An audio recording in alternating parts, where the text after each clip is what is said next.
네, 안녕하세요. 해양환경 지식 나눔 온라인 라이브 특강 진행을 맡은 아나운서 오희주입니다. 네, 오늘 특강은 해양환경 보전과 교육에 앞장서는 국가해양환경교육센터 유튜브 채널에서 실시간으로 진행이 되고 있습니다. 본 특강은 해양수산부, 그리고 해양환경공단 국가해양환경교육센터에서 공동으로 준비를 했고요. 국민 여러분께서 쉽고 편하게 해양 환경에 대해서 배우고 또 해양 환경 문제에 대해서 다양한 고민을 하고 또 저희가 함께 소통을 해보고자 다양한 주제로 구성을 했습니다. 오늘로 벌써 3회차 강연에 접어들었는데요. 앞으로도 해양 환경과 관련해서 다양하고 유익한 특강이 진행될 예정이니까요. 많은 관심 부탁드리겠습니다. 오늘도 참 많은 분들이 접속해서 강의를 기다리고 계신데요. 본격적인 강연에 들어가기에 앞서서 간단하게 안내사항 먼저 전달드리겠습니다. 저희가 특강에 적극적으로 참여해주신 분들께 기프티콘 선물로 드리고 있는데요. 국가해양환경 온라인 교육센터 홈페이지에서 사전 사후 설문조사를 모두 참여해주신 분들 가운데 추첨을 통해 20분께 커피 기프티콘 드리고 있습니다. 그리고 강연이 끝난 뒤에 진행되는 Q&A 시간에 채팅을 통해서 질문 남겨주시면 6분께 치킨 기프티콘 선물해 드리고 있으니까요. 많은 참여 부탁드립니다. 네, 그럼 오늘 해양 생태계 관광을 주제로 바다와 함께 즐기는 해양 관광 강연을 진행해 주실 강사님 소개해 드리겠습니다. 한국해양수산개발원 홍장원 박사님 모셔보겠습니다. 네, 안녕하십니까. 한국해양수산개발원 홍장원입니다. 네, 반갑습니다. 네, 오늘 박사님께서 총 2가지에 대해서 강연을 진행해 주실 예정인데요.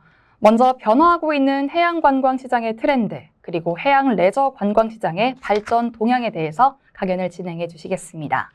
오늘 특강 통해서 해양 레저에 대해서 관심을 가져보고 또 해양 공간의 지속 가능한 발전에 대해서 모두 고민해보는 시간 가져보면 좋을 것 같습니다. 네, 그럼 지금부터 특강 시작하겠습니다.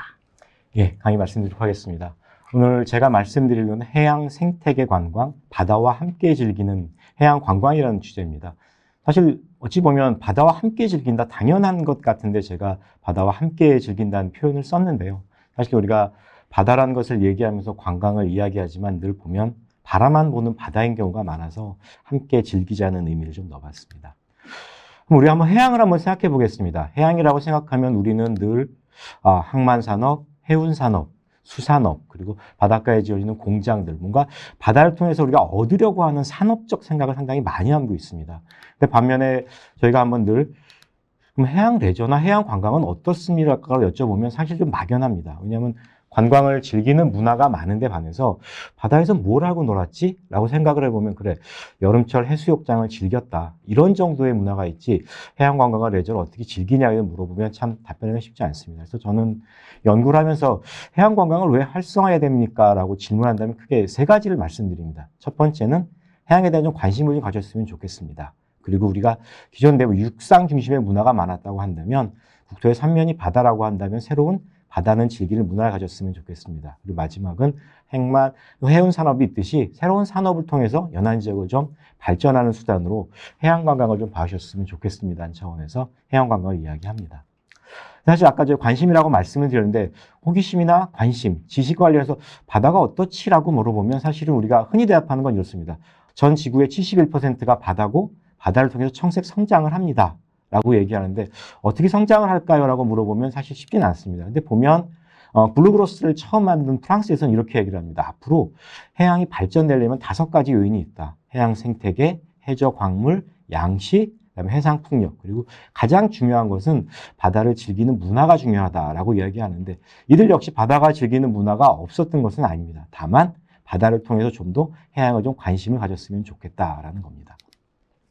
그 이유는 이렇습니다. 사실은 해안 침식이 일어납니다. 해상 풍력이 있습니다. 기후가 변합니다. 미세 플라스틱이 있다고 말씀을 드리지만 실제 근처에서 이걸 바라보는 기회가 많지 않습니다. 사실 에베레스트 산보다 마리아나해가 깊다고 하지만 얼마나 깊을까? 이에 대한 관심이 있지만 사실 실제 이런 정보를 얻기 쉽지 않죠. 그래서 바다에 대한 직업을 갖거나 가치나 지속 가능성을 이야기할 때 바다가 너무 멀리 있다고 생각을 많이 하는 경우가 많아서 사실은 이런 해양에 대한 관심은 친수문화 형성이라는 건 제시해보면 어떨까 싶어서 제목을 바다와 함께 즐기는 해양 관광이라고 했고요. 제 생각에 앞으로 여러분이 어떻게 생각할지 모르겠지만 여기서 가장 중요한 것은 함께 즐긴다는 말인데 바다를 좀 관심을 가져줬으면 좋겠다는 의미에서 앞으로 함께 즐기는 해양 관광에 대해서 좀 말씀드려보고자 합니다. 바다를 즐긴다, 해양 관광 아까 말씀을 드렸는데요. 해양 관광 얘기하면 여러 가지가 있습니다. 해변에서 즐기는 해수욕, 해양 레저 스포츠, 그다음에 부산에 있는 마리나나 크루즈.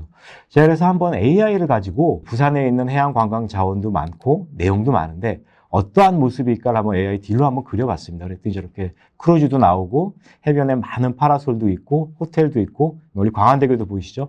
이런 모습들이 보이는데 사실은 다르게 생각하면 이게 부산일까 카리브해일까라는 생각도 사실은 들 때가 많습니다. 가장 큰 이유는 우리가 해양 관광을 얘기할 때 뭔가 따뜻한 기후, 온난한 기후를 갖고 생각을 많이 하기 때문입니다. 실제 이렇게 많은 사람이 밀집된다고 한다면 관광 시장이 좀 더 포화될 수도 있다는 생각이 들어서 다른 그림을 한번 부탁했습니다. 그럼 지속 가능한 해양 관광은 어떤 모습입니까? 라고 AI를 통해서 제작했더니 저렇게 그림의 화면에서 보시는 것처럼 해변이 깨끗하게 돼 있고 청소도 하고 산호초가 있지만 사람들이 물고기도 바라보면서 하고 배도 저렇게 친환경 열추를 통해서 할 수 있고 약간 좀 바다가 조화를 이루는 모습입니다. 라는 걸로 지속 가능한 해양 관광은 이루어져야 됩니다는 건 AI를 생각하고 있는 것 같고요. 그래서 한번 그렇다면 바다가 오염되고 안 좋을 때는 해양 관광이 어떻습니까? 라는 그림을 한번 넣어봤는데 안타깝게도 저렇게 쓰레기도 좀 넘쳐나고 배도 있고 어두운 장면이 나오는데 그래서 제일 재밌는 것은 저만 재밌는지 모르겠습니다만 저럼에도 불구하고 우리는 바다를 즐기려고 하더라. 바다에 대한 관심은 있지만 환경이 오염될 때는 걱정이 좀 많이 되더라. 그래서 저는 앞으로의 해양 관광은 이랬으면 좋겠습니다. 여기 어린이가 바다를 들춰보면서 쓰레기를 보니 모르겠지만 우리가 바다에 있을 때 바다에 위에서 평안하게 즐기고 경관을 하고 레저 스포츠를 즐기는 게 좋지만 바닷속에 있는 해양 생태계를 배려하는 친수 문화가 있는 관광. 그래서 해양 관광이 바다를 좀 관심을 주고 해양을 지키는 수단의 해양 관광이 되었으면 좋겠다는 의미로 해양 관광을 좀 봐주셨으면 좋겠다고 해서 제가 오늘 강의를 시작하기 전에 한번 영상을 좀 만들어 봤고요. 오늘 말씀드릴 순서가 세 가지입니다. 그럼 이 관광과 관광시장은 앞으로 어떻게 변하고 있는 것인가? 두 번째는 해양 레저 관광은 어떻게 성장을 하고 있는 거고 아까 해양 생태계 말씀을 드렸는데 이것이 발전되려고 하면 어떠한 측면이 필요한 것인가? 세 가지 말씀드리도록 하겠습니다.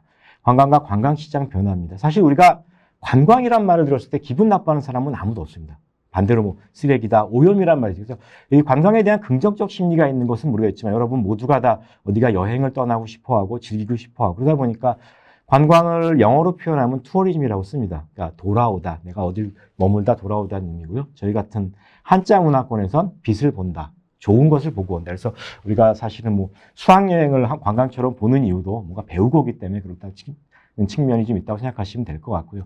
다만 개인인 나는 새로움의 추구를 위해서 해양 관광을 즐기고요. 반면 정치권이나 뭔가 개발하려고 하는 행정 입장은 지역 개발의 수단으로 관광을 상당히 많이 씁니다. 그러니까 관광이 주는 긍정적인 이미지나 긍정적 효과를 상당히 폭넓게 보기 때문에 관광은 앞으로도 여러분의 삶에서 새로운 활력소를 주는 요소로 많이 쓰입니다. 아마 관광은 굴뚝이 없는 산업이다. 이런 말씀 많이 들어봤을 것 같은데요. 제가 지금 동그랗게 그린 그림 중에 위에 세 가지를 보면 그렇습니다. 첫 번째, 관광을 통해서 소득이 많이 발생하게 되고요. 두 번째는 환경오염을 보면서 저렇게 하면 안 되겠구나 하는 교육도 있고 농어촌 지역과 교류하면서 지역의 발전을 좀 있겠다라는 것도 관광이지만 그 밑에 세 가지 그림을 사실은 좀 간과하는 경우가 많습니다. 관광은 수많은 사람들이 한꺼번에 모이다 보니까 오염일 확률이 상당히 높습니다. 두 번째는 지역의 문화가 바뀌면서 외래 문화가 들어오던 고유성이 없어지는 경우도 있고요. 마지막엔 저 원숭이처럼 지역에 쓰레기만 남는 경우도 있는데 우리는 너무 관광을 긍정적으로 생각하는 경우가 더 많고요. 특히 이것이 해양 관광일 때는 해양 환경에 대한 배려가 관광 개발에 필요하다. 꼭 그 말씀을 드리고자 하고요. 그렇지만 정책 목표나 이런 데서 항상 관광을 지역 활성화로서는 많이 쓰고 있다. 그 말씀을 드리려고 하고요.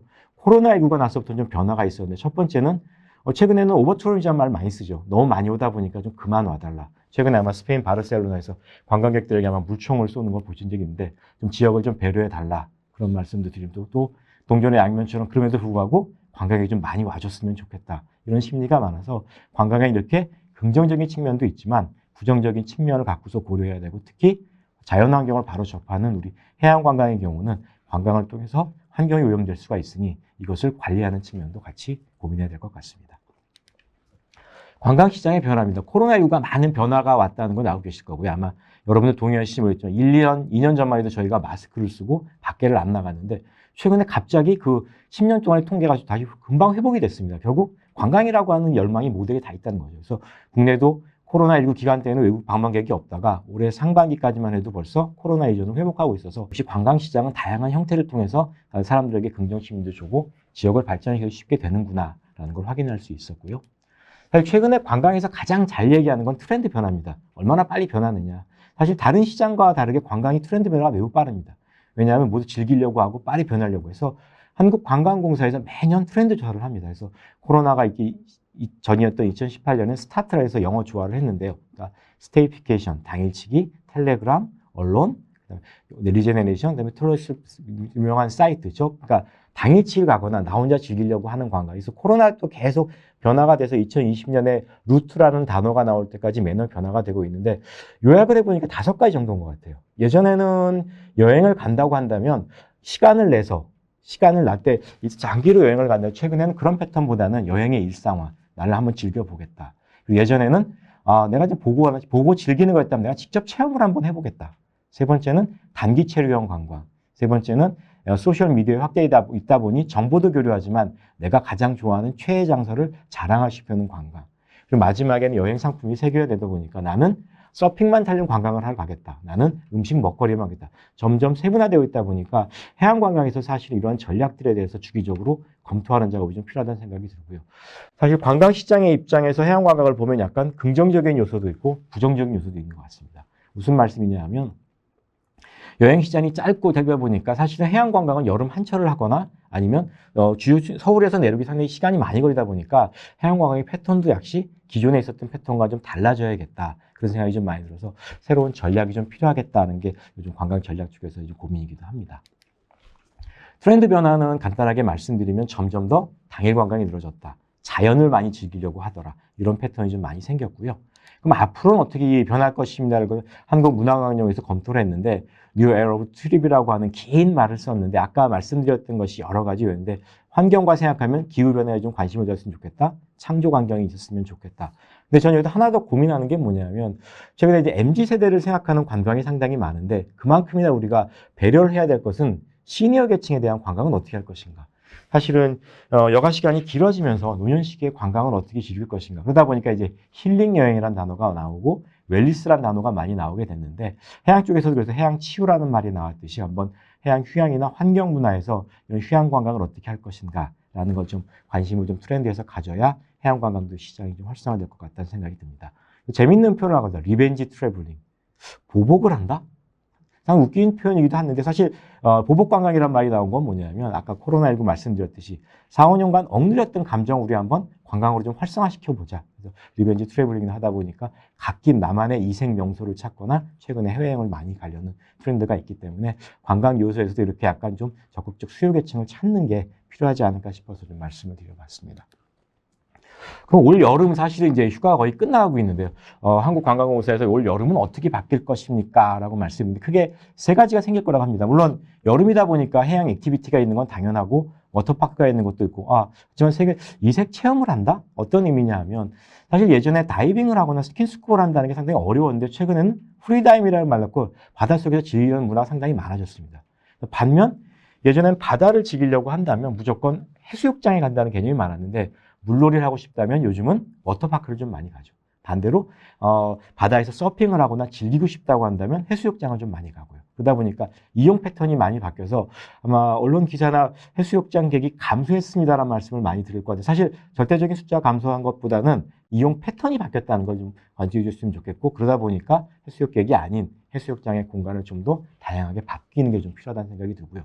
마지막은 이색 체험은 사실은 체험을 하려 바다를 간다는 생각은 예전에는 뭘까 했는데 요즘 해녀 체험, 하다못해 생태 체험, 그 다음에 바다에 있는 낚시 체험, 다 내가 직접 즐기려는 문화가 많아지다 보니까 정적인 활동에서 동적인 활동으로 많이 변하더라고요. 그래서 해양이나 환경 공간에서도 이러한 대비가 좀 필요하다. 그래서 앞으로 해양관광 시장 변화에서는 바다를 좀 관심이 좀 많이 가는 특징이 좀 있다.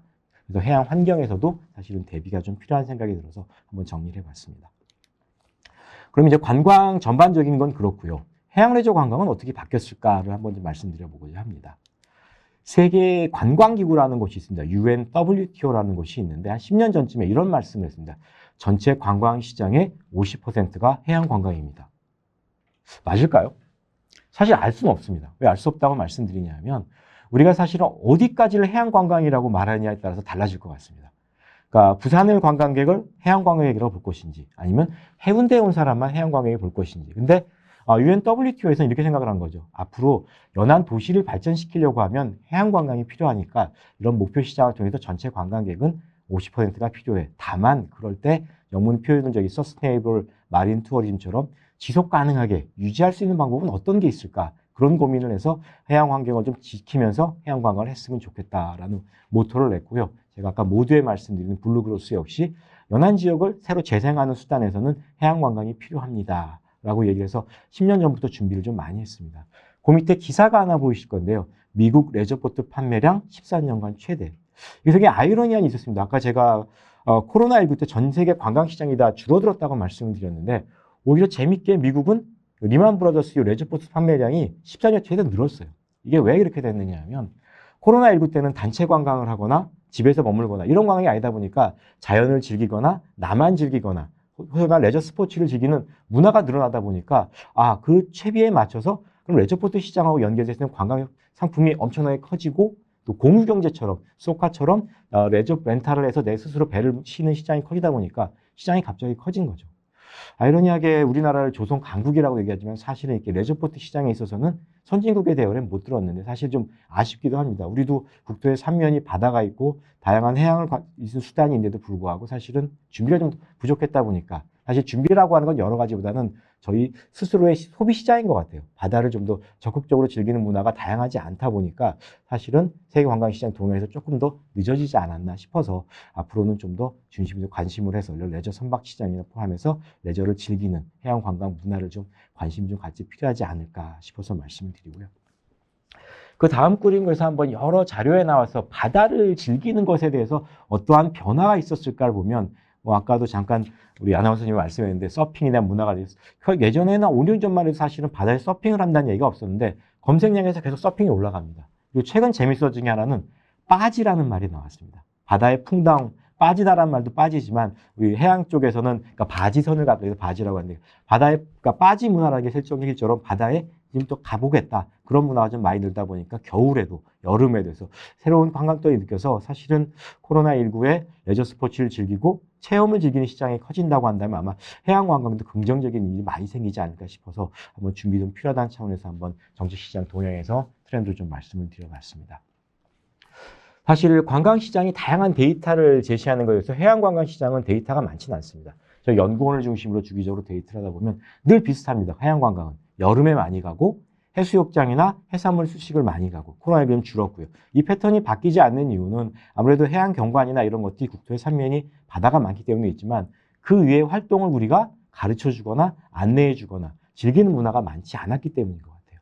일례로 말씀드리면 사실은 바닷가를 방문했을 때 바다를 바라보는 것, 그다음에 해수욕장만큼이나 무릎까지 젓는 것, 그다음에 수영을 하는 것, 다이빙을 하는 것, 깊이 들어가면 들어갈수록 다양한 형태의 레저 교육을 받아야 되는데 아직 그렇지 못하다 보니까 우리는 좀 바라만 가는 경향이 많은데 아까 좀 전에 트렌드 변화처럼 시간이 좀 바뀌고 나면 좀 더 친숙 문화가 생겨서 바뀔 기회가 있지 않을까 싶긴 합니다.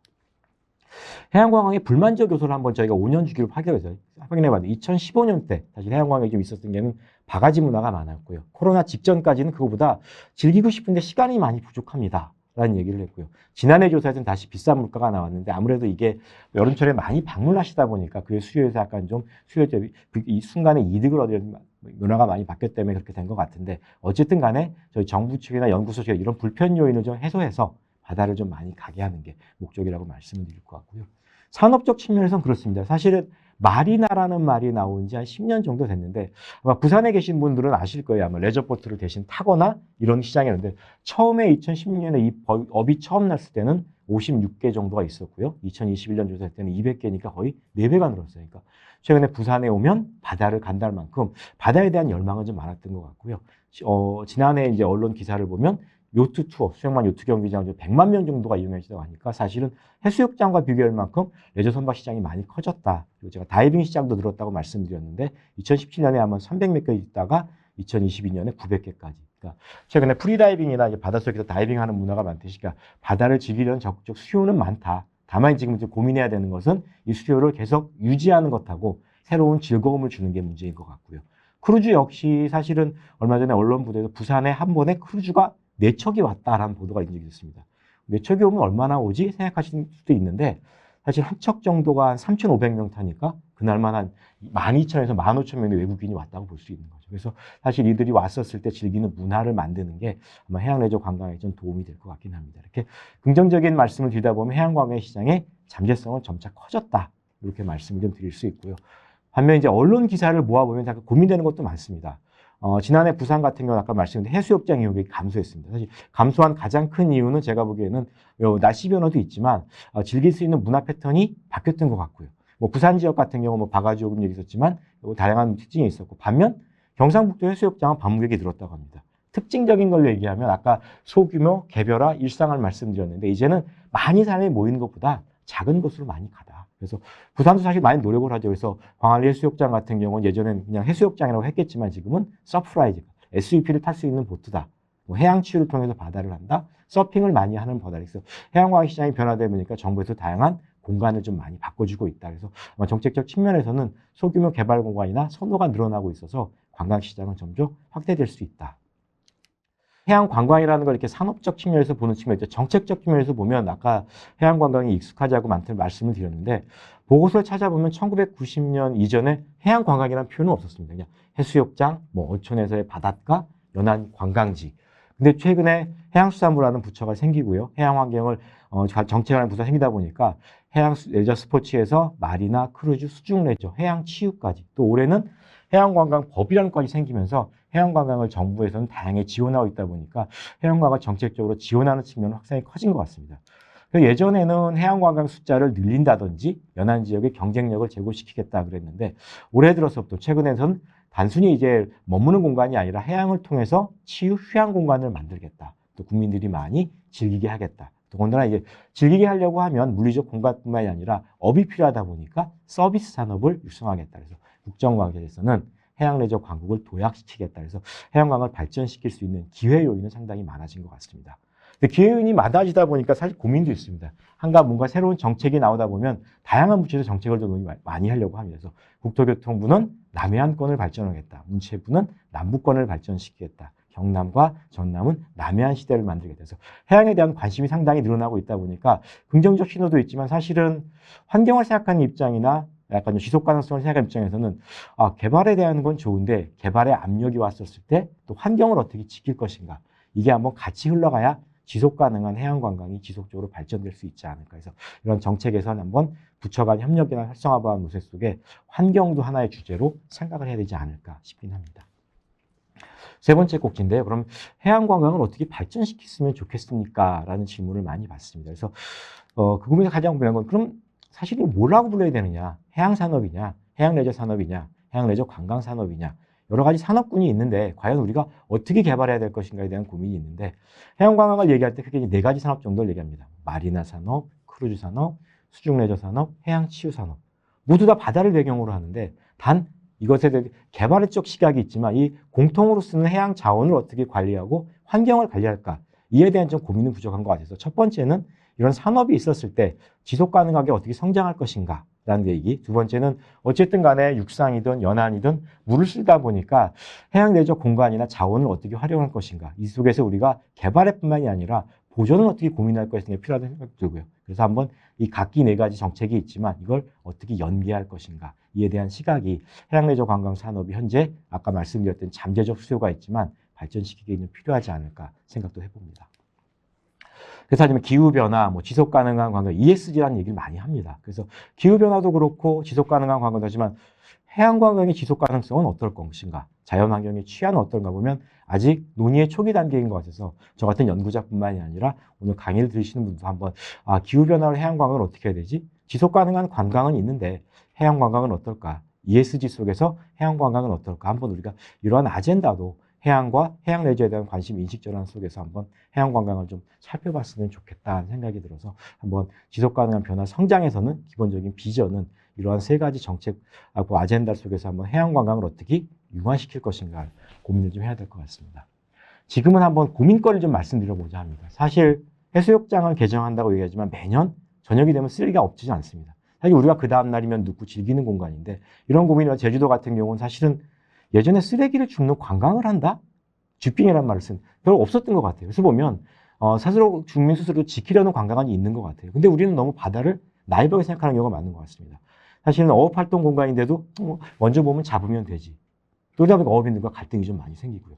최근에 뭐 방송에서 하시는 해루질이라는 말을 너무 쉽게 얘기하다 보니까 누구든지 바다에 들어가서 해산물을 채취하면 되나? 이런 인식도 많은 것 같습니다. 물론 자막을 통해서 뭐 수산업과 협의했다 그런 말이 나오는데 사실은 수산해양자원은 자는 게 아니라 보는 자원으로 생각해야 될 때 우리는 먼저 먹거리로 인식을 많이 한 것 같아서 이걸 환경자원에서 한번 생각을 좀 많이 했으면 좋겠다. 그래서 해양 레저 공간이 레저 활동과 공존할 수 있게 서로 어업인이나 이해 당사자 갈등이 아닌 게 아니라 공존할 수 있는 공간이라는 인식을 좀 먼저 가셨으면 좋겠습니다. 사실 공존과 환경에서 얘기할 때 해양 생태 관광이라는 말을 상당히 많이 합니다. 영어로 이제 마린 에코 투어리즘이라고 하는데, 그래서 한번 AI만큼이나 제가 한번 구글 여러 검색어에서 한번 한국말로 해양 생태 관광은 어떤 이미지를 표출하는지 한번 조사를 해봤습니다. 위에 잘 보이실지 모르겠지만 우리가 이제 해양 생태 관광이라고 하면 가장 큰 특징은 갯벌 체험이라고 많이 얘기를 하죠. 사실 우리는 채집을 잡는 거에 대해서 해양 생태 관광에 대한 인식이 상당히 강합니다. 반면 제가 이걸 구글이나 쪽에 검색을 해보면 마린 에코투리즘은 어떻게 되면 해양 환경을 죽거나 쓰레기를 좀 관리하는 측면. 우리가 안 좋다는 의미가 아니라 생태 관광의 인식을 우리는 잡고 체험하는 쪽에 많은데 좀 더 발전시키려면 이걸 해양 환경을 교육하는 측면에서 해양 생태 관광을 가지고 인식을 해서 자원과 공존을 좀 할 필요가 있지 않을까 싶어서 한번 말씀을 한번 드려봤고요. 오른쪽에 작은 기사가 하나 보일 겁니다. 광안리 해변 청소를 하는 외국인 세워녀를 기억하시나요? 좀 이따 말씀드리겠지만 사실은 저도 이 기사를 처음 봤을 때 사실 깜짝 놀랐습니다.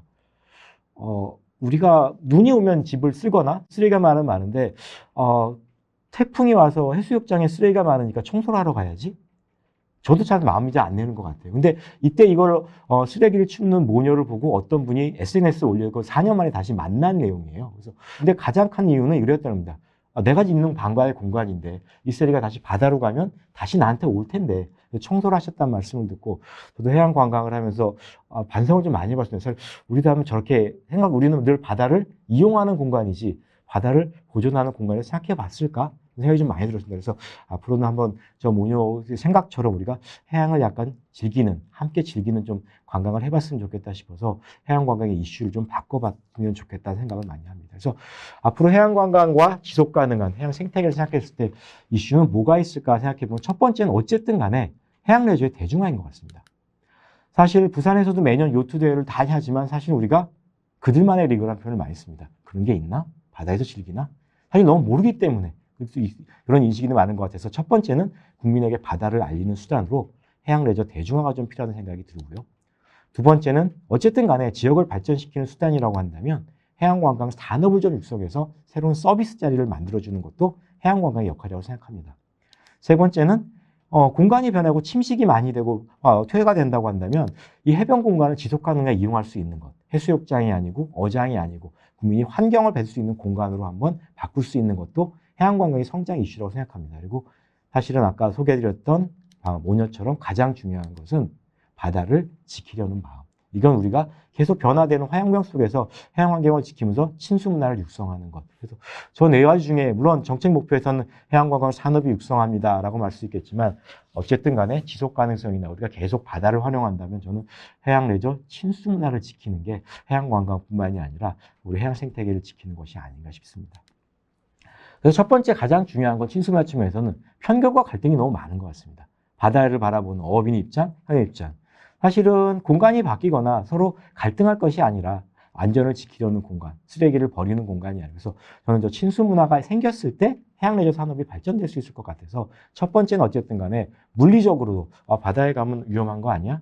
이런 거 물리적으로 너무 비싼 거 아니야? 심리적 접근성을 통해서 바다는 언제나 가도 즐거운 공간이고 깨끗하게 보존하면 우리 모두가 같이 쓸 수 있는 공간이다. 어업인뿐만이 아니라 산업 종사자, 우리 레저 문화를 즐기는 사람 모두가 같이 즐길 수 있는 대중적인 공간이라는 그러니까 물리적, 심리적 접근성을 만들어서 바다를 자주 찾게 하는 게 가장 중요한 것 같습니다.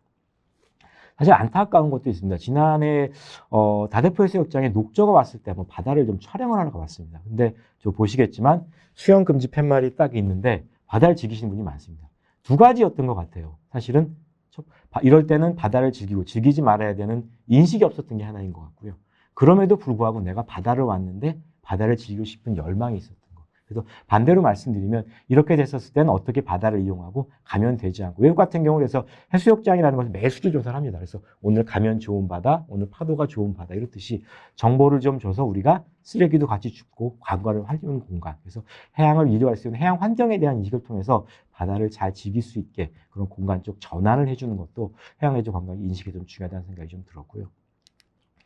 사실 바다에서 사고가 상당히 많이 나는 게 언론이 보도가 됩니다. 사실은 제가 직접 본 것도 있고요. 사실 너무 위험할 때 바다를 가기도 즐기기도 하고요. 또 요트 대회를 할 때 어선과 충돌해서 요트배가 침몰하기도 하고요. 사실은 마라톤 대회를 하고 있는데 자동차가 와서 사람을 다친다? 상상할 수 없는 일인데 해양 쪽에서는 이런 일이 가끔 생깁니다. 결국 이게 왜 그러냐 하면 해양에 대한 인식보다 하면 될 거, 하지 않아야 될 것 인식이 많이 부족하기 때문 같아서 바다는 위험한 공간이 아니라 첫 번째는 해양레저 활동자에게 이렇게 이용을 하고 이런 시간에 이용을 하면 안전하다. 이럴 땐 이용하지 않는 게 좋다. 그래서 공간에 대한 것을 인식을 시켜드려서 해양내 생태계가 따라서 관광 수요를 어떻게 이끌 수 있느냐. 그래서 그렇게 된다고 한다면 소비 시장이 확대될 수 있을 것 같아요. 첫 번째는 해양레저 활동의 안전 관리는 안전은 내 스스로 지킨다는 것과 하나가 중요하고, 두 번째는 위험이 있을 때 미리 안내를 시켜드려서 이러한 공간일 때 우리가 바다를 안전하게 즐길 수 있고, 이럴 때는 좀 더 우리가 주의 깊게 살펴봐야 된다는 거. 우리가 바다를 늘 바라보면서 안전관리가 좀 필요하지 않을까 싶으면, 이렇게 된다면 아마 심리적 접근성은 좀, 물리적 접근성에서 약간 좀 더 가깝게 다가올 수 있지 않을까 싶어서 말씀을 좀 드려봤고요. 사실 해양레저 관련된 이슈를 기사를 치면 사실은 뭐 뉴스란 특성 때문에 그럴 수 있지만 부정적인 상당히 많습니다. 뭐 안전사고에 대한 경각심 때문에 그렇지만 또 반대로 또 이런 것도 많습니다. 사실은 왼쪽하고 오른쪽에 둘 다 해수욕장 그림인데 조금 차이가 있습니다. 왼쪽 그림은 바다 끝단에 비치 파라솔이 있고요. 오른쪽 그림은 서핑을 즐기는 곳인데, 사실은 바다는 공유제다 보면 사실은 파라솔 같은 경우는 뒤쪽에 있고 오픈 공간을 만들어줘서 모두가 즐길 수 있게 해줘야 되는데 너무 비용을 써야 돼 하다 보니까, 그러다 보니까 파라솔 문제나 이런 문제가 많이 생기는 것 같아서 사실은 공간을 좀 나눌 수 있는 문제가 생겼으면 좋겠고요.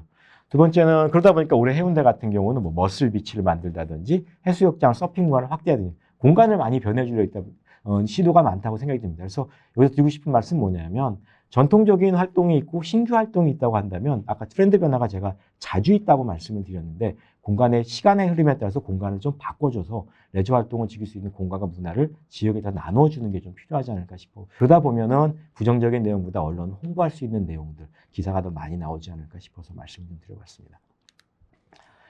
해양 공간의 공유라는 말인데 사실 외국도 비슷한 고민이 있습니다. 저 영어로 보면 이제 Public Space Area라는 표현이 많은데, 사실은 아까도 잠깐 우리 아나운서님과 말씀을 나눠봤는데 우리가 실제 전국의 바다가 비슷합니다.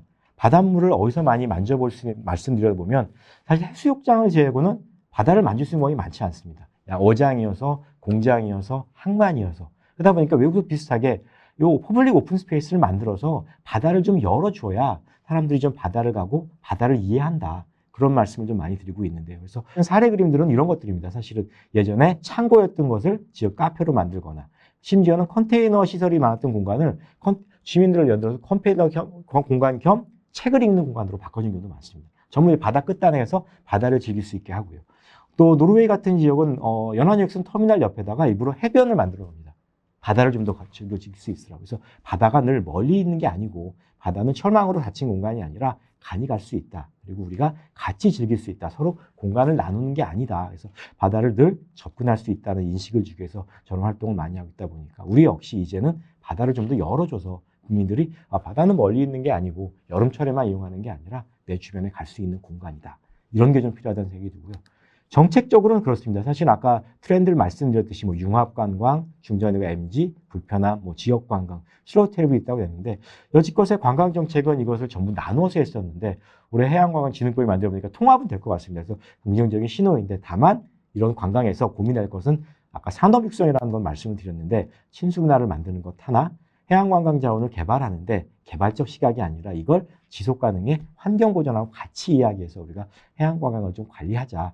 이런 측면의 시각도 같이 만들어서 관광을 좀 활성화시키는 게 필요하다는 생각이 들어서 한번 이 정책을 좀 체계화시키는 것도 해양 관광에 좀 필요합니다. 다만 여기서 지속 가능성을 생각해서 관광 정책을 좀 활성화시켰으면 좋겠습니다. 좀 딱딱한 얘기를 말씀드리면 그래서 앞으로의 해양 관광은 어떻게 해야 되느냐 국민들에게 어쨌든 간에 시설을 만드는 것보다는 자연 휴양 공간을 좀 만들었으면 좋겠습니다. 또 일상과 체험을 만들듯이 다양한 볼거리하고 저밀도 좀 만들었으면 좋겠습니다. 그리고 레저 스포츠를 말씀드린 이유는 이렇습니다. 사실은 아까 우리 해양 관광을 얘기할 때 이런 말씀을 드렸을 겁니다. 바다나 해수욕이나 수산물 시식을 많이 합니다. 반대로 레저 스포츠는 적게 합니다. 그렇다고 레저 스포츠를 많이 하는 시장을 육성하라는 것이 아니고 어쨌든 해수욕장이라고 하는 활동은 과거에도 있었지만 앞으로도 계속 이어질 것 같습니다. 그렇다고 한다면 이런 전통 과거에도 많이 하고 앞으로도 많이 했던 활동에 대해서는 다양한 컨텐츠를 줘서 흥미를 좀 만드는 것들. 반대로 해양 레저 스포츠 같은 경우는 사실은 배우거나 체험을 해야 되는 시장이 많습니다. 이런 시장에는 체험을 많이 해주는 시장을 만들더니 교육 시장을 만들어 어렸을 때부터 바다를 즐기게 하는 것. 그렇게 하다 보면 이제 레저 스포츠 수요가 늘어날 것이고 수요가 늘어나면 제조 산업이 늘어나고 그러면 서비스 창업 기반이 늘어날 테니까 이렇게 선순환 구조를 만들어야 사실은 세대별로 계층별로 해양 관광이 좀 활성화될 것 같아서 정책을 좀 체계화시키는 게 필요하다는 생각. 그런 측면에서 해양 생태 휴양 공간을 만들고 연안 지역별로 다양한 관광 상품을 만드는 것. 사실은 해양 관광이나 관광 상품에서 가장 큰 고민은 모방이 쉽다는 겁니다. A라는 지역에서 수산물 축제를 하면 B 지역에서 수산물 축제를 할 수 있죠. 다만 이제 광안리 같이 새로운 축제 이름을 만들면 아마 새로운 트렌디한 팬시가 많을 것 같아서 사실은 지역 관광 상품이 지역을 꼭 방문해야 되는 상품으로 만들었으면 좋겠다는 생각이 들고요. 그런 측면에서 해양 관광은 경쟁력이 높다고 생각합니다.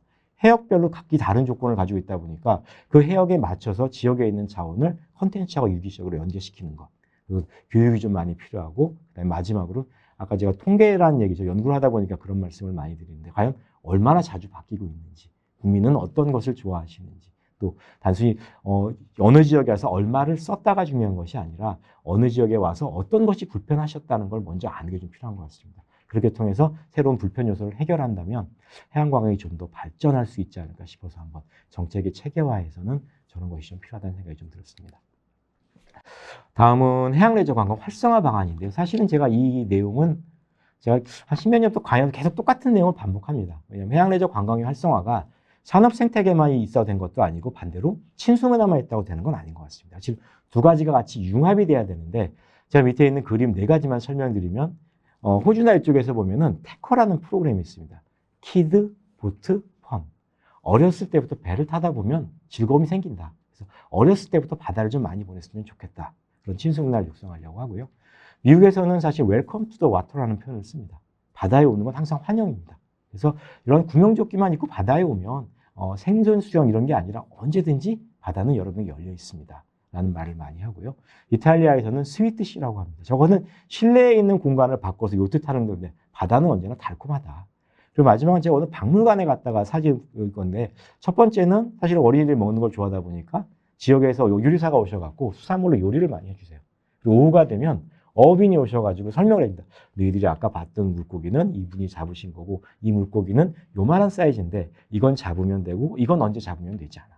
그러다 보니까 이게 당신이 낚시를 가르쳐도 이게 낚시가 당연히 스포츠 교육이 아니라 생태 교육을 겸하고 있는 거죠. 그래서 사실은 이런 통을 통해서 해양레저 안전 교육이나 콘텐츠를 만드는 것. 그렇게 되면 자동적으로 아마 시장 수요는 만들어질 것 같고요. 수요가 만들어지고 나면 그 다음 단계 창업이나 이런 것은 정부가 지원 제도만 만들어진다면 아마 젊은 창업자 인큐베이터들이 많이 많을 것 같습니다. 그래서 사실은 해양레저 관광을 활성화시킨다는 것은 말씀드렸듯이 친수문화를 만들 것과 생태계를 구축하는 것.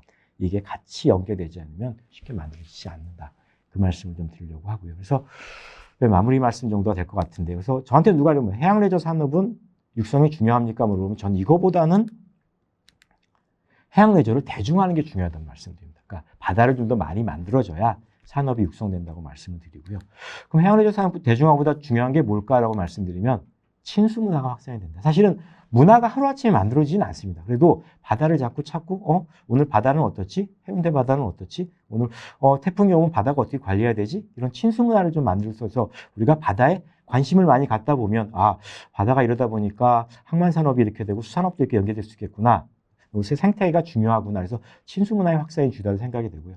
그보다 중요한 건 가장 중요한 건 저는 바다는 늘 매력적이고 안전한 공간이다. 위험한 공간이 아니라 내가 많이 알고만 있다면 언제든지 친숙한 공간이다라는 걸 알게 된다면 해양레저가 해양생태계 관광 속에서 좀 더 활성화되고 있지 않을까 싶고 이게 융화가 된다면 진짜 해양관광이 좀 활성화될 수 있다고 생각이 합니다. 좀 아쉬운 그림을 말씀드리면 사실은 매년 해수욕장을 방문해서 해수욕장 사진을 찍습니다. 제가 일부러 찍는 경우도 있습니다. 왜냐하면 이제 관광객 패턴이 얼마나 바뀌셨는지, 얼마나 많이 오시는지 보려고 한 최근 5년간 사진을 연도별로 했는데 변하는 게 있고 약간 변하지 않는 것도 있는 것 같습니다. 변하는 것은 아까 모두에 말씀드렸듯이 해수욕장을 찾는 분이 조금씩 주는 것 같아요. 뭐 올해 해운대에 얼마가 왔던데 사실은 주는 것은 여러 가지 이유가 있겠죠. 레저 문화가 다양해진 것도 있고요. 또 오늘 물놀이를 하려고 아까 말씀드린 워터파크를 가는 경우도 있고요. 또 단순히 바닷가만 오는 게 아니라 다른 문화가 있기 때문에 약간 좀 조금씩 방문객이 주는구나라는 걸 알게 됐고요. 반면 쓰레기는 잘 주지 않는 것 같아요. 사실은 이게 안타깝던 얘기지만 쓰레기를 버리고 가면 아침에 쓰레기 청소를 하시죠. 근데 알고 보면 어제 버렸던 쓰레기에 내가 눕게 되는 거고 미세 플라스틱 얘기를 드리지만 사실은 내가 버렸던 물질이 다시 나의 입에 오는 거다 보니까 뭐 미세 플라스틱 얘기를 하면 바다에 엄청나게 큰 해양 쓰레기가 있다고 아시는 분이 많은데 거름망으로 약간 작은 미세 플라스틱 조각이죠. 알고 보면 그게 우리가 버린 걸 수도 있는데 아까 광활리 말씀드렸듯이 우리가 그걸 서로 지켜야 되지 않겠다는 생각이 들었고요. 다만 작년 올해보다 약간 쓰레기가 깨끗해졌다는 생각이 좀 많이 들어서 좀 더 긍정적이라는 생각이 좀 많이 들었고 근데 전에 어떤 분이 좀 안타까운 얘기를 하는 게 있어요. 어느 지역을 방문했더니 그 지역의 해수욕장을 자주 가시면 안 가신다는 거예요. 그래서 왜 안 가십니까? 여쭤봤더니 지저분해서 더 좋은 데로 간다는 거예요. 그래서 이건 좀 아니지 않나 싶은 생각이 많이 들어요. 왜냐하면 내가 사는 바다를 내가 먼저 깨끗하게 지키지 않고 남들더러 와서 즐겨라? 그 말은 좀 맞지 않는 것 같습니다. 그래서 우리 스스로가 바다는 늘 산업적으로 이용하는 공간이 아니라 산업을 즐길 수 있게 즐기는 공간, 내가 관리하는 공간이라는 인식이 좀 먼저 많아야 해양 관광이 좀 활성화되지 않을까 싶어서 마지막에 그림을 넣어드렸고요. 사실은 관광, 빛을 보다란 말, 아까 제가 한자 말씀을 드렸던 것 같아요. 말이 있는데 사실 그래서 관광학에서는 이런 말을 많이 씁니다. 우리가 즐거워야 그들도 즐긴다. 이 말이 좀 맞는 것 같아요. 그래서 뭐 바다를 어떻게 즐길 수 있는 건가, 우리가 바다를 어떻게 관리할 수 있는 건가에 대한 생각을 좀 많이 해야 되는데 아직은 좀 많이 부족한 것 같아요. 그래서 좀 늘 그게 안타깝다는 생각이 좀 많이 드는데 우리가 먼저 부산에서 사는 사람이 연안의 사람들이 먼저 바다를 좀 즐기려는 문화를 좀 많이 만들어야 해양 레저 관광이 좀 많이 활성화될 수 있다는 생각이 들어서 우리가 즐겨야 그들이 즐긴다는 말씀을 좀 꼭 드리고 싶고요. 사실은 레저보트나 이런 여러 가지 레저 활동을 이야기할 때 우리는 사실 면허가 있다는 제도가 상당히 많습니다. 어떤 나라는 면허가 없는 경우가 상당히 많습니다. 제가 면허 얘기를 말씀드리는 건 면허는 자격을 주기 때문에 드리는 말씀이기도 한데 사실 어렸을 때부터 바다를 배우다 보니까 경험에 의해서 바다를 나가는 게 많은 것 같아요. 그래서 우리 역시 바다를 좀 즐기는 문화를 경험에서 좀 갖고 오게 하고 그걸 통해서 해양 생태계를 좀 많이 가꾼다고 하면 해양 생태계 관광이 좀 더 발전될 수 있지 않을까 싶어서 우리가 즐거워야 그들도 즐긴다. 이런 말씀을 좀 드리고 거의 이제 마무리 말인데 제가 꼭 마무리 말씀드리면 감사합니다라는 말씀을 드리고 오른쪽에 저렇게 이상하게 새긴 깃발 모양을 좀 드려요. 저게 영어로는 THA, 땡큐라는 뜻입니다. 저 깃발이 무슨 의미가 있지라고 생각하실 경우가 있는데 혹시 영화 같은 거 보신 적 있는지 모르겠어요. 캐리비안의 해적 보면 깃발들이 많이 있어요. 보면 그 깃발들이 그냥 있는 것은 아니고 하나하나가 신호입니다. 오늘은 이 배가 어떻습니다. 이 배는 왼쪽으로 갑니다. 이 배는 오른쪽으로 갑니다. 이런 신호들을 하는데 제가 영국을 가보고 여기 가보니까 어렸을 때부터 바다를 즐기는 사람들이 그 깃발 교육을 배우더라고요. 참고로 말씀드리면 국립해양박물관에도 저 깃발이 있습니다. 국립해양박물관 깃발에 뭐라고 써있냐면 해양박물관에 오신 것을 환영합니다. 라는 뜻이 있어요. 그래서 혹시나 앞으로 저 깃발을 보시면 저게 망국기처럼 예쁘라고 있는 깃발이 아니라 저게 통해서 한번 신호를 지키려고 한다. 그런 말씀을 드리려고 저 땡큐라는 말씀을 좀 영어 깃발로 좀 말씀을 드렸고요. 이렇듯이 사실은 어렸을 때부터 바다에 조금 호기심을 갖고서 부산을 바라보시면 아마 부산뿐만 아니라 전국 연안 바닷가가 마찬가지인데 희한한 게 상당히 많습니다. 등대는 왼쪽 깃발과 흰색 색깔, 산중턱에 있는 것은 뭐고 배는 왼쪽으로 갈까 오른쪽으로 갈까 이런 것들이 많은데 사실 어렸을 때부터 해양 레저 교육을 좀 많이 시켜서 이런 문화가 좀 만들어지고 난다면 해양이 좀 친숙해지고 그걸 통해서 아마 해양 생태계 교육을 하시게 된다면 나한테 중요한 거다 보니까 바다를 많이 즐길 수 있지 않을까 싶어서 말씀을 드리고 이상 제가 강의는 오늘 마치도록 하겠습니다. 경주해 주셔서 감사합니다. 네, 이렇게 해양 레저의 현주소 그리고 지속 가능한 성장 전략까지 좀 이렇게 폭넓게 우리 박사님께서 재미있는 강연을 해주셨는데요. 굉장히 알찬 자료와 또 설명도 막힘없이 잘 해주셔서 정말 시간 가는 줄 모르고 강연 시간이 흘러갔던 것 같습니다. 네, 여기서 이제 간략하게 Q&A 시간을 좀 가져보려고 하는데요. 지금부터 오늘 강연과 관련해서 질문 남겨주시면은 네, 채팅에서 선별을 해서 제가 박사님께 질문 드리도록 해보겠습니다. 지금 질문 올라오는 거 기다리면서 제가 먼저 궁금했던 점들을 정리를 해봤는데요. 아까 박사님께서 예. 이 해양에 대한 인식, 그중에서 친수 문화가 이제 두 번째로 중요하다고 말씀을 해주셨잖아요.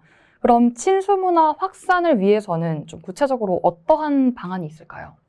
네, 친수 문화라는 말이 참 어찌 보면 좀 아이러니해요. 바다와 친해지는 문화? 사실 문화는 아까 쉽게 만들어진다고 말씀드리진 않았는데 네. 사실은 우리가 국토의 3면이 바다이고 섬이 몇 개가 있고 해역별로 다른 특징이 있다라고 말씀을 좀 많이 드리고 있는데 네. 사실은 아까 말씀드린 바다를 가까이 가려면 되게 어려워하는 것 같아요. 내용도 좀 많이 특징이 좀 있는 것 같고. 근데 사실은 제가 아까 바다를 즐기는 수단, 바다를 어떻게 보면 안내하는 수단의 친수 문화를 말씀드렸던 이유도 사실 외국 같은 경우도 이제 다양한 해양 과학 문화가 다 있는데 첫 번째는 가장 쉽지는 않은 것 같아요. 그러다 보니까 슬로건을 만들어서 바다를 좀 가까이 가십시오라는 말을 써서 친수 문화라는 표현을 많이 쓰고요.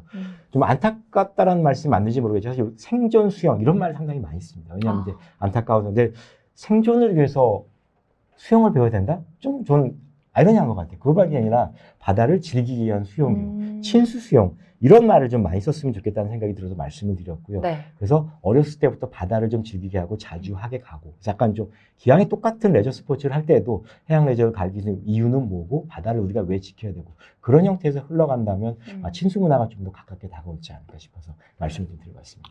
한 끗 차이인데 마인드 좀 예. 변화가 중요하다고 말씀을 예. 해주신 것 같은데요. 네, 저도 좀 동의하는 바입니다. 네, 이렇게 답변 들어보는 동안 질문이 많이 올라왔는데요. 먼저 김영진님께서 질문 주셨네요. 네, 지구온난화로 인해서 우리나라 바다의 온도도 높다고 말씀해 주셨고요.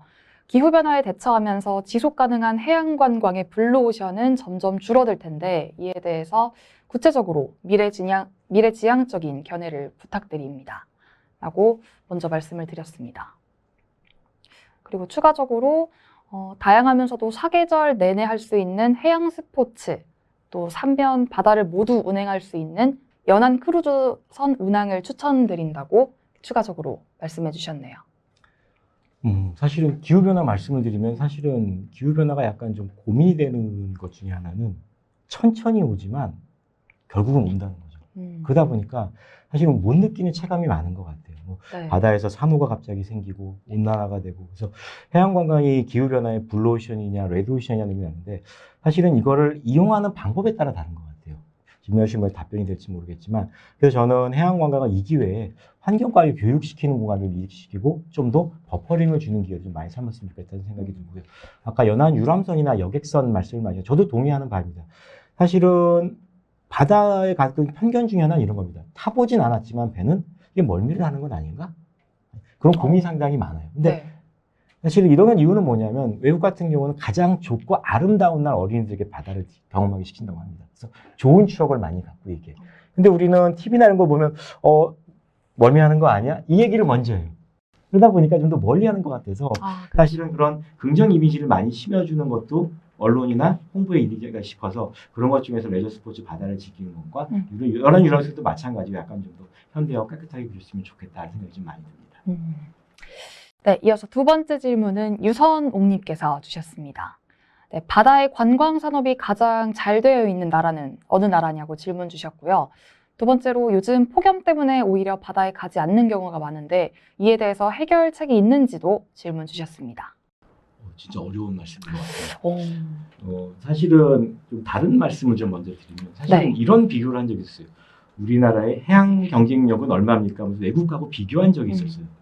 근데 사실은 그렇진 않은 것 같아요. 왜냐하면 그러면서 우리 항상 이제 해양 관광 어떻게 생각하시냐면 하와이를 생각하거나 뭐 저기 적도에 있는 아름다운 나라를 생각하는데 나라마다 다른 것 같아요. 그래서 말씀하신 바다의 관광 산업이 발전된 나라는 각기마다 다른 것 같은데 사실은 제가 본 나라 중에 재미있는 나라는 호주나 뉴질랜드 같은 나라가 재밌었습니다. 아까 제가 사례도 말씀드렸지만 국민의 10명이 한 명씩 배를 가지고 있다?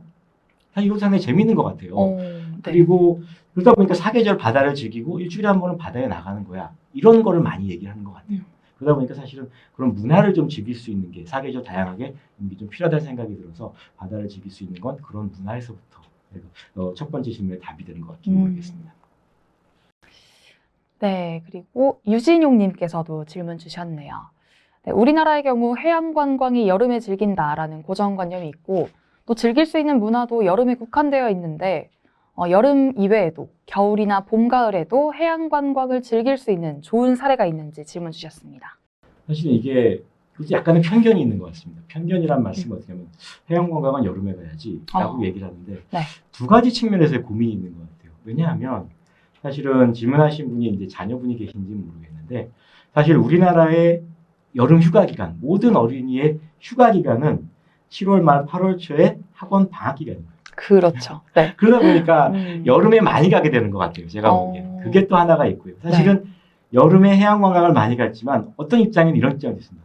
너무 더워도 해양 관광을 가지 않아요. 오히려. 네, 그래서 최근 2010년이면 해수욕장이 가장 줄었던 이유 중에 하나는 너무 더워서예요. 그럼 우리가 너무 고정관념과 편견이 있는 것 같고요. 아까 가을, 겨울 말씀을 하셨는데 사실은 바다는 한 계절 뒤로 가요. 아, 비열. 예, 바닷물이 온도도 약간 지금보다 가을이 오죠. 네. 사실은 바다를 좀 더 가을에도 열어주고 사실은 아이스 다이빙을 하는 사람도 있고 겨울에 다이빙 하는 사람도 있고 저는 계절의 특성보다는 바다라는 걸 좀 더 다른 기간에도 좀 열어줘서 사실은 해운대 해수욕장에서도 바다 수영을 하고 싶은 분들이 많은데 해수욕장 기간에 못하고 뭐 이래 못하고 저런 경우 많아요. 사실은 그걸 좀 더 열어줬으면 좋겠다는 생각이 좀 많이 듭니다. 그러면 봄, 가을 계절이 아니라 가을 계절에도 즐길 수 있지 않을까 싶습니다. 네, 저도 굉장히 좋은 생각이라고 동의를 하는 바이고요. 그리고 헬로님께서도 질문을 주셨습니다. 네, 해양 관광 활성화와 문화 조성을 하기 위해서 대중들에게 꾸준한 홍보가 있어야 한다고 생각합니다. 라고 먼저 말씀해 주셨고요. 특히 해양 관광뿐만 아니라 환경 보호에도 관심을 가질 수 있게 홍보와 교육에도 필요하다고 생각을 하는데 박사님의 의견은 어떠신지 궁금하다고 말씀 주셨네요. 첫 번째는 적극적으로 동의합니다. 사실은 문화가 중요하다는 말씀을 드리려고 하고요. 사실은 관점의 문제인 것 같아요. 제가 아까 한국의 해양 생태 관광과 미국의 해양 생태 관광을 비교해서 보여드렸는데 사실은 처음에 체험 문화가 많다 보니까 그렇게 된 것 같아요. 근데 반대로 서해안의 갯벌이라고 말씀을 좀 드릴게요. 낙지를 잡아먹는 게 아니라 낙지는 이렇게 생겼고 어떻게 잡으면 안 되고 그 전에 체험마를 하기 전에 외부 이제 바닷가 지역에 어업체험관이나 과학관이 많아요. 네. 거기 먼저 가서 교육을 받고 바닷가를 가면 전 생태교육도 될 것 같아요. 낚시도 같이 말씀을 드리면 사실은 우리는 부모님 전통적으로 낚시를 배우지만 낚시를 교육으로 배우진 않아요. 그렇죠. 네. 근데 외국을 가보면 낚싯대를 가지고 학교를 방문해요. 그래서 낚시를 하는 걸 보고 그다음에 여러 가지 형태의 물고기 인형을 나눠줘요. 광어 모양, 도다리 모양. 그래서 그건 왜 나눠주냐면 최소 센치를 안내해줘요. 네. 요 센치 이상을 잡아야 돼. 이거는 어떻게 잡아야 돼. 그러다 보니까 자연스럽게 잡고 안 잡고와 잡아야 될 게 안 되어야 되는 거죠. 그래서 낚시 대회를 해도 항상 해양환경관리공단 같은 분이 나오셔서 이 지역에 있는 바다 생물을 소개시켜줘요. 그렇게 사실 현장 속에서 좀 배우는 게 좀 필요하다는 생각이 좀 많이 들어요. 이 낚시를 교육한다의 관점에서 생각을 해본 적은 없었는데 굉장히 또 흥미로울 것 같네요. 네.